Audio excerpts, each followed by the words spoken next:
Hoi hoi hoi, it's louisity again, and for this video I'm going to be doing a reading vlog of Orientation by J.J. Singleton, which is the first book in the Chronicles of a Spellcaster. Hoorah! So I was approached by Book Publicity Services. I believe they're a publicist company or organization. I got their message through Instagram and they were offering me a complimentary copy in exchange for a review. Posted in any social media, whether it's Goodreads, Amazon, or blog, etc., whatever works. And I decided, sure, I'll give it a shot.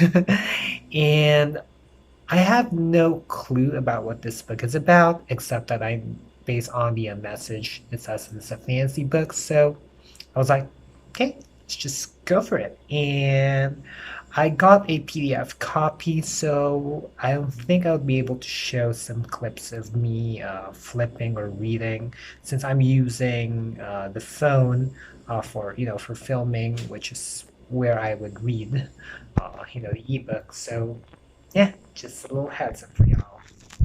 Okay, so the story so far focuses on Jet. Now, he attended this sort of like college where it's some sort of a combat martial arts school. And at the moment, during the first pages that I read, they had to deal with knowing on which sports team will they be a part of.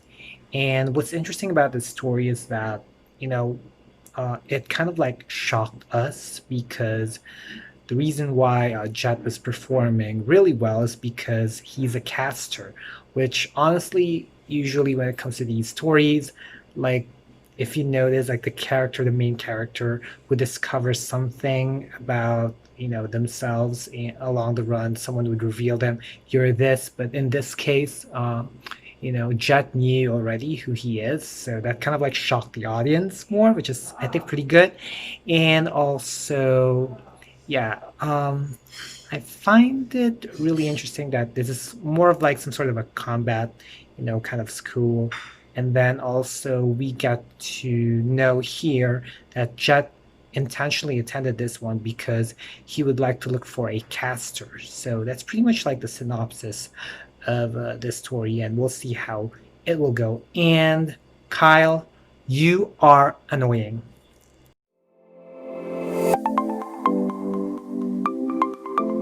So, as you can see in the previous clip, I watched the Readables Book Club's live discussion of The Nightingale by Chris and Hannah, and pretty much it is enjoyable. I'll be linking down below their live show. So I'm now going to continue reading Orientation by J.J. Singleton.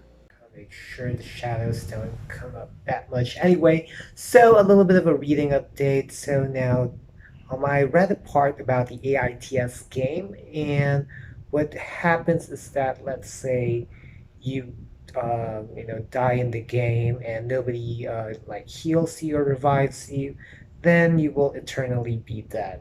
That's actually quite scary. So I'm already in the scene, so they kind of like went through different classes, trainings. Jet gets to meet Corey, who he sort of becomes friends with. They get to share, about each other. Corey wants to be a premier, I believe, and then Jet is kind of like, just talked about himself and what happened to him and his like history, um, mentioned something about like demons and stuff. So that's actually like quite sad for me. And now they went into this scene about Halloween. Now, thing is, during school, folks taught us about the origin of Halloween, and honestly, pretty much like almost all of the things that Chet was thinking didn't really surprise me.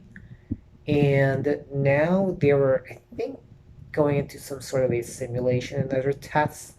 Um, Jackson kind of said that he got to speak with the freshman killer, and to me, I'm wondering who it is, and I'm also wondering if this is the person that you know Jet is trying to look for. So we'll figure it out. So there's some mystery or puzzle piece that is going to be sort of discovered along the way. So, well.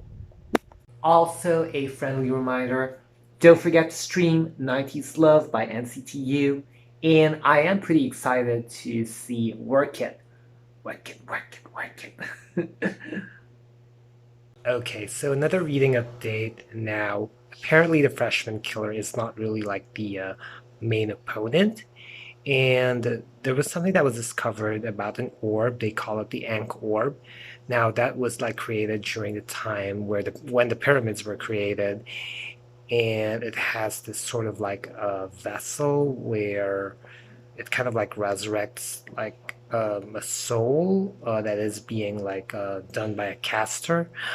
Honestly, in terms of like the magic system, it is quite confusing for me. And it makes me now think about maybe when it comes to fantasies, am I just really into like middle grade more, especially when there's like a magic system involved? I'm just wondering, but I really hope that I get into it a little bit more. And we get to discover this like sort of like book that suddenly like popped out. It wasn't part of like the library. And then also, what else did happen?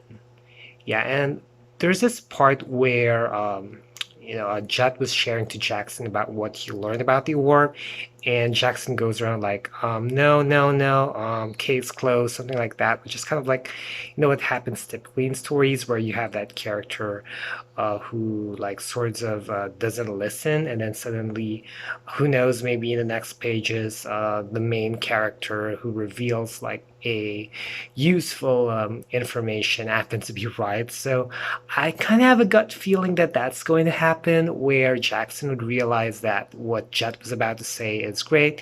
Now, in terms of how am I going to feel about that if it happens, well, we'll see how it will affect my reading experience.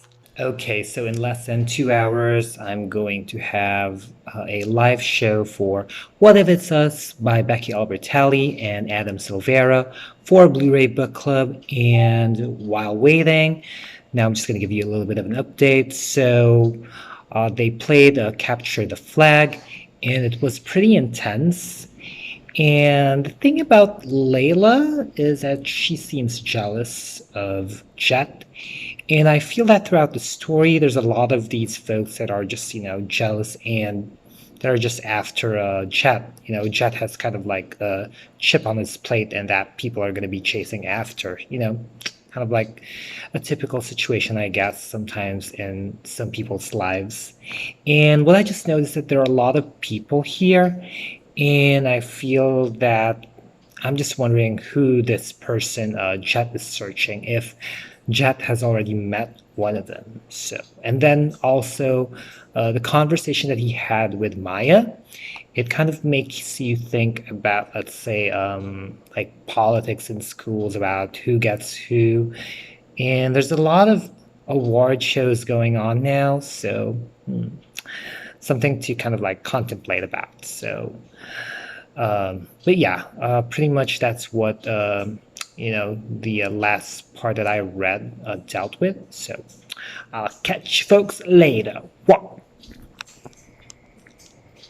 So our live show for BLouRay Book Club ended earlier, and now I'm just gonna watch some videos from NCT Daily. So.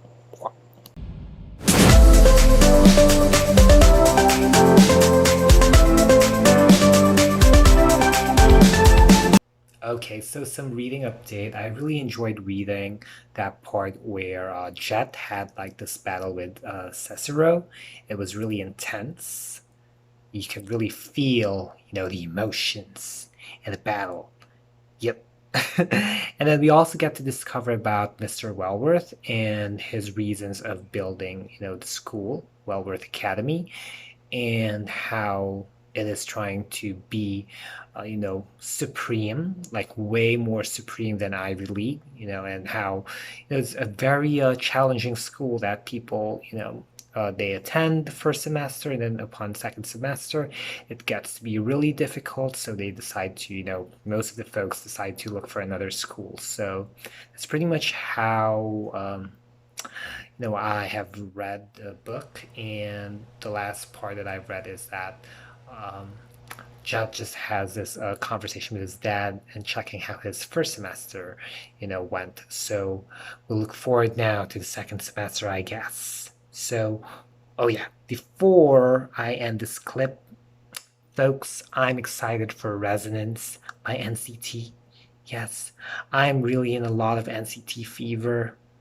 Congratulations for that Dessen Awards. And my gosh, they've been uploading a lot of videos on YouTube that are very fun. Yep. Sisney, yeah. And that song, Work It, Jemin's part, that first, few lines of his, they're stuck in my head right now.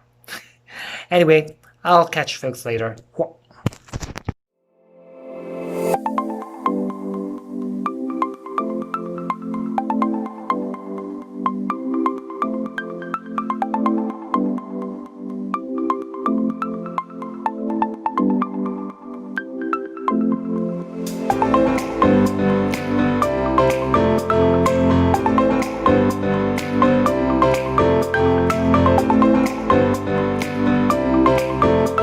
So I don't know if you all noticed, I got a new headset with a microphone. So hoorah for that one. So yeah, some reading updates. So we get to discover the identity of the freshman killer, and also Jet gets into a new adventure in the Mangled Forest, where he also gets to find a temple to find more answers to his questions. We also get to meet Ethelwolf, who happens to be the leader of the casters, but unfortunately he dies because Jet released like some sort of a curse that would make Ethelwolf live forever. So yeah, because of that, Ethelwolf's eternal life ceased, and Lupin happens to be the one who takes over. Now, here's what I noticed so far about Lupin. I have a feeling that he has some sort of like ill feelings, after what happened. I just have a feeling that Lupin is gonna turn on Jup at some point. That's just my observation and my theory. Okay, so we are now seeing our characters already heading to the Creator's Grove, which is like a volcano, and that serves as our like new home or safe haven. And I can really tell that Layla's intensely jealous, and her jealousy is just continually increasing because we got to know that Jet accomplishes another like historical or a legendary or very high mission. So yeah, that increased Layla's jealousy. And what I've liked that I've read so far since my last update would have to be the parts where they talked about the ambrosia and Greek mythology and the alchemist and the elixir of life. It reminded me two of my favorite books, which are, of course, Percy Jackson, the Olympian series, as well as The Alchemist by Paulo Coelho. So I'm almost done reading Orientation, and I must say, Sir Edward, trying to take over AITS, you're annoying. Layla and your ego, you're so annoying. I think that both of them just really want power, and the decisions that they've made is due to their self absorption, and I just really oppose to that. So we'll see how this story will go.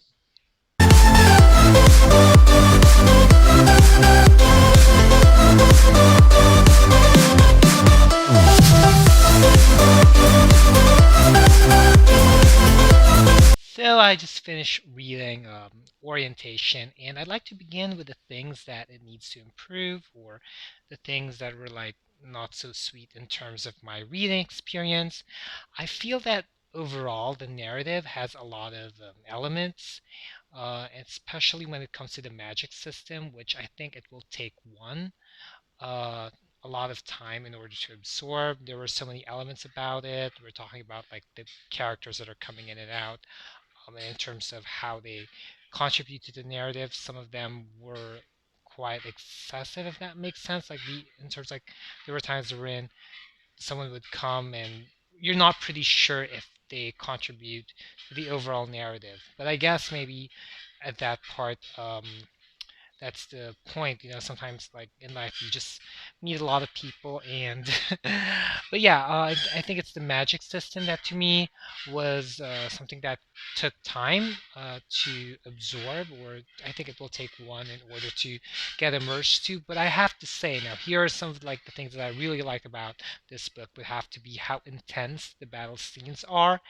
and how the setting was vividly depicted. And the latter parts, like the ending, it makes you curious. It sparked my curiosity of what's going to happen next in the succeeding books. So I'd have to say overall, it's a pretty decent reading experience. Now, the ending really pumped it up a little bit, so I am giving this book 3.75 out of 5 stars. So I guess that's about it. So if you folks made it this far, feel free to leave a witch or a warlock emoji. And of course, I'd like to thank Book Publicity Services for sharing me this book and for giving me a complimentary copy. And thank you too to JJ Singleton for writing this book. So I guess that's about it. If you folks like this video, be sure to give it a thumbs up. Also, click that subscribe button and hit that little bell icon somewhere down there to keep yourselves posted about my videos. I'll be putting down the links and handles of my social media accounts, so feel free to check me out and follow me there as well. As always, thank you super much for watching. Let us keep in our minds and our hearts to be loving and kind, always be thankful, and unleash the reader in you. Bye, y'all.